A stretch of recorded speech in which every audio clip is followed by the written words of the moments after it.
네, 국회 소식입니다. 민주당이 박진 외교부 장관 해임 건의안을 단독으로 처리하며 전국이 급속도로 얼어붙었습니다. 여당은 김진표 국회의장 사퇴 촉구 결의안으로 맞불을 놨습니다. 네, 국회 취재 기자가 나가 있습니다. 자세한 내용 들어보죠. 김보윤 기자.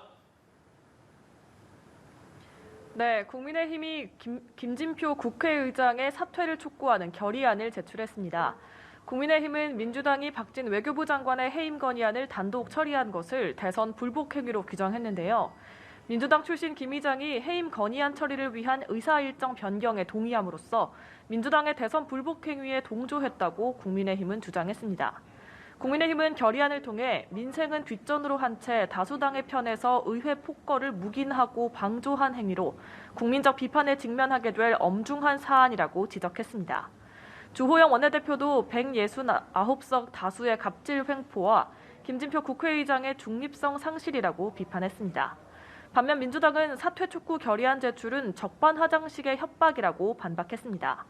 박홍근 원내대표는 김 의장은 대통령의 유감 표명, 외교장관의 사과, 참모 인사 조치가 있을 경우 민주당의 해임 건의안을 철회해달라는 내용의 중재안을 내놓았는데 이를 거부한 것은 윤 대통령이라고 지적했습니다.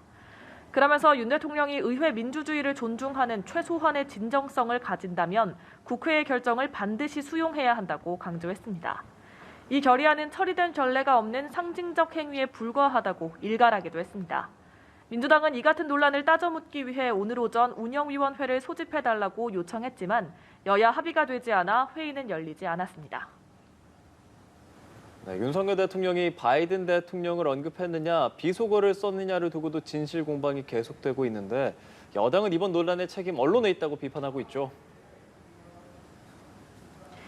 네, 그렇습니다. 국민의힘은 윤 대통령의 비속어 논란을 MBC 자막 조작 사건으로 명명하고 이 논란의 책임을 언론에 돌리는 전략을 펴고 있는데요. 국민의힘 김기현 의원은 자신의 페이스북에 무슨 말인지 잘 들리지 않는 대통령의 발언을 두고 자막을 조작하면서까지 국민의 눈과 귀를 왜곡시켰다면 중대 범죄라고 질타했습니다. 이번 순방을 외교 참사라고 비판하는 민주당을 향해서도 강도 높은 비판을 이어갔습니다. 주호영 원내대표는 민주당은 있지도 않은 흠을 확대 재생산하고 언론 플레이하는 데 아주 능력을 갖춘 정당이라고 비꼬았습니다. 하지만 민주당은 윤 대통령의 사과를 거듭 촉구하면서 여당이 대국민 듣기 평가를 하고 있다고 반박했습니다. 민주당 이재명 대표는 국민도 귀가 있고 판단할 지성을 가지고 있다며 지금 들어도 바이든이 맞지 않느냐고 말했습니다. 그러면서 잘못했다고 해야지 어떻게 언론사를 겁박하고 책임을 묻겠다는 말을 쉽게 내뱉을 수 있냐고 비판했습니다. 박홍근 원내대표도 경제는 난리가 났는데 정부는 야당 때려잡기, 언론 때려잡기에만 열중할 뿐이라고 지적했습니다. 지금까지 국회에서 전해드렸습니다.